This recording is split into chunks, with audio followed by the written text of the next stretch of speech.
देखिए अब हम लोगों को बुआ पढ़ना है समांतर क्रम समूहन। किस प्रकार के समूहन पढ़ेंगे बुआ हम लोग? समांतर क्रम। पिछले वीडियो में बुआ मैंने आपको श्रेणी क्रम समूहन बताया था। किस प्रकार का समूहन?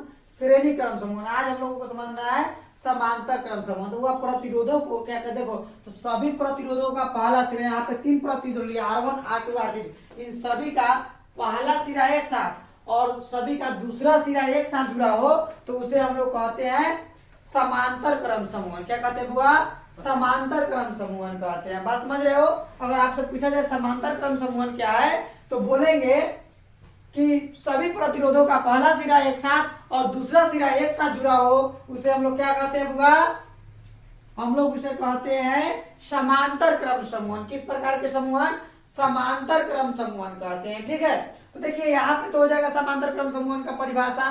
अब इसके बाद हम लोग क्या करते हैं कि हम लोग को प्रूव करना है समांतर क्रम समूहन में 1/Rp बराबर 1/R1 plus 1/R2 plus 1/R3 plus dot dot 1/Rn। इस चीज को क्या करना है हम लोगों को?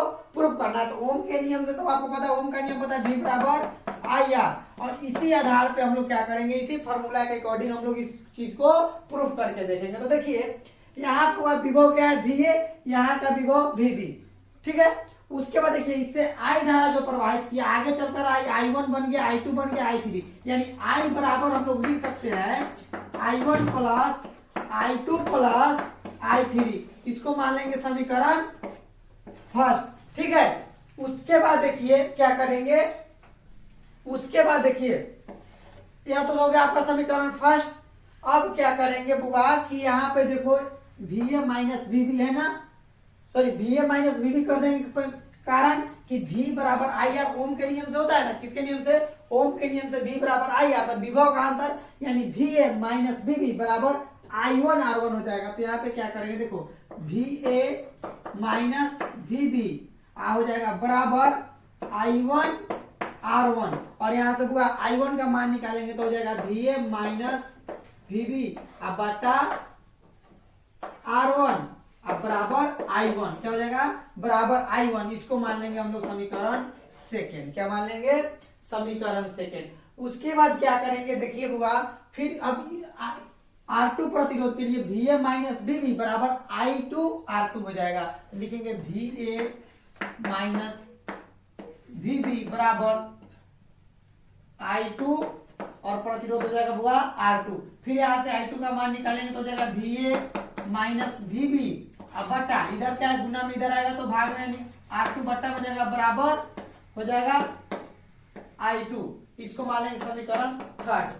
और समीकरण फोर्थ के लिए क्या करेंगे वो आप यहाँ पे प्रतिरोध R3 लेंगे तो हो जाएगा VA माइनस VB अब बट्टा R3 बराबर I3। डायरेक्ट लिख दिए समीकरण, इसको मान लिए फोर्थ। इस तरह से पहले लिखते VA माइनस VB बराबर I3 R3, उसके बाद इतना तो हम डायरेक्ट लिख दिए, कोई दिक्कत नहीं ना। अब क्या करेंगे बुआ, देखो इतना तो आप लोगों का हो गया। अब यहाँ पे क्या करेंगे हम लोग, एक समतुल्य प्रतिरोध बनाएंगे, यानी तीनों प्रतिरोधों को मिलाकर एक नया समतुल्य प्रतिरोध बनाएंगे। किस प्रकार के प्रतिरोध बनाएंगे? समतुल्य प्रतिरोध बनाएंगे। देखिए तो यहाँ पे क्या करते हैं, हम लोग नया प्रतिरोध ले लेते हैं, एक समतुल्य प्रतिरोध बना लिए और इसमें क्या कर दिए, बैटरी जोड़ देते हैं,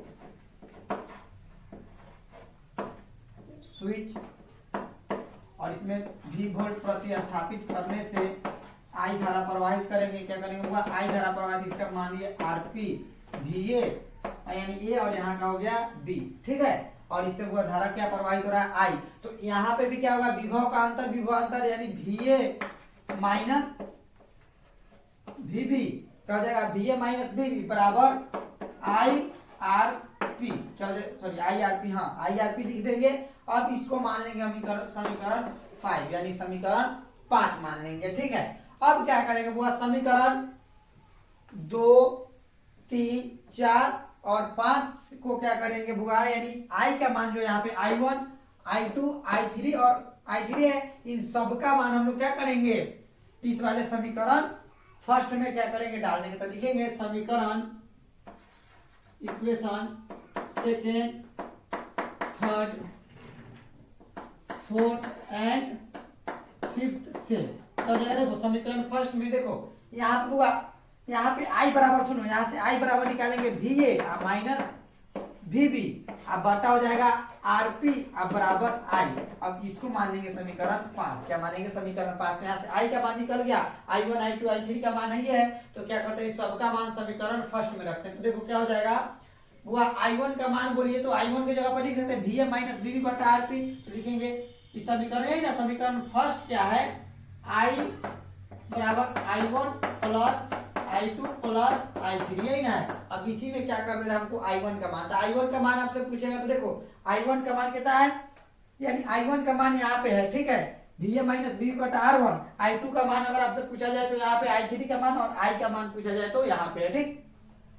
तो क्या करेंगे बुआ, i का वैल्यू यहाँ पे देखो तो क्या है, i बराबर क्या है va माइनस बी, तो लिखेंगे va माइनस bb बटा rp बराबर इस i1 का मान बोलिए, यानी i1 का हो जाएगा va माइनस vb बटा r1 plus va minus vb बटा हो जाएगा r2, और इसका हो जाएगा va माइनस vb बटा r3। अब यहाँ से क्या करेंगे बुआ, कॉमन खींच लेंगे, va माइनस vb को कॉमन खींच लेंगे तो 1/rp बचेगा। क्या बचेगा, 1/rp। अब बराबर इस सब में से खींच लेंगे va माइनस vb, तो va माइनस vb आपस में 1/r1 plus 1/r2 plus 1/r3, ठीक है। अब यहाँ पे क्या करते हैं, देखिए बुआ va माइनस vb कट जाएगा, तो इसको आपस में काट दिए, ठीक है। तो देखो बच क्या गया, या लिख देंगे यहाँ पे 1/rp बराबर क्या हो जाएगा बुआ, 1/rp, अगर आपसे क्या कहेगा 1/rp बराबर हो जाएगा, देखो यहाँ पे बच गया r1/r1 plus 1/r2 plus 1/r3 बचेगा, ठीक है। अब लिखेंगे यदि प्रतिरोध कहाँ तक होगा, n तक हो, तो क्या हो जाएगा, देखो 1/rp बराबर 1/r1 plus 1/r2 plus 1/r3 plus dot 1/rn हो गया आपका यह प्रूफ समांतर क्रम समूहन का सत्यापन कर दिए। और यह आपके एग्जाम में कितने नंबर के पूछे जाएंगे, 5 नंबर के पूछे जाएंगे बुआ, यह आपके बोर्ड एग्जाम में 5 नंबर के लिए होता है, ठीक है। तो इस चीज को क्या करिएगा, आप अच्छे से नोट करिए और अपने कॉपी में एक नोट्स जो बनाए उसमें भी इसको लिखिएगा, या आपके एग्जाम में 5 नंबर के इससे पूछे जाते हैं, ठीक है बुआ। एक बार और समझा देते हैं, देखो यहाँ पे विभव का अंतर होता है, तो va माइनस, देखो यहाँ i धारा प्रवाहित हो रहा है, तो यहाँ i आगे चलकर बढ़ कर 3, देखो तीनों प्रतिरोध में गया, तो यहाँ पे धारा i1 हो गया, यहाँ धारा i2 और यहाँ धारा i3 हो गया। उसके बाद क्या किए, इस प्रतिरोध के R1 के लिए तो va माइनस vb बराबर i R1 कर दिए। उसके बाद यहां से क्या किए बुआ, i का मान निकालिए, i1 का मान निकालिए, तो va माइनस vb बटा r1 बराबर i1 हो गया। इसी तरह से i2 का मान ज्ञात कर लिए, i3 का मान, और इन तीनों का समतुल प्रतिरोध rp बना दिए। और यहां से बुआ फिर क्या किए, i का मान निकालिए, यानी va माइनस vb बराबर i rp हो गया। और i rp से क्या किए, i का वैल्यू निकाल लिए हम लोग। उसके बाद समीकरण 3 समीकरण 4 से क्या किए, यहाँ पे i1 i2 i3 का मान समीकरण फर्स्ट में क्या कर दिए, डाल दिए। यहाँ से आपका मतलब प्राप्त हो गया समीकरण। और यहाँ से va माइनस vb इसमें कॉमन खींच लिए तो 1/rp बच गया। तीनों में देखो va minus vb va minus vb va minus vb, तीन में से भी कॉमन खींच लिए। और यहाँ से कॉमन निकालने के बाद हो गया 1/r1 बराबर 1/r2 प्लस 1/r3, ठीक है। तो यहाँ पे क्या हो गया, कितना हो गया, अब यहाँ के बुआ प्रतिरोध यदि n तक इसको मान लेंगे तो हो जाएगा 1/rp बराबर 1/r1 plus 1/r2 plus 1/r3 plus 1/rn। इस तरह से आपका यह प्रूफ हो गया बुआ। इस चीज को आप अपने कॉपी में नोट करिए और लगभग तो आपको टॉपिक पूरा अच्छे से समझ में आ गया होगा। अब इसको क्या करिए, अपने दोस्तों में शेयर करिए, और वीडियो अच्छा लगा हो तो मेरे चैनल को सब्सक्राइब करिए। और आपका इसी तरह से आगे भी वीडियो मैं आपके लिए बनाता रहूंगा, और आप चैनल पर कंटिन्यू होकर अपने क्लास की जितने भी वीडियोस हैं उन सबको आप पूरा अच्छे तरह से देखिए। तो मिलते हैं आपसे नेक्स्ट वीडियो में, तब तक के लिए इतना।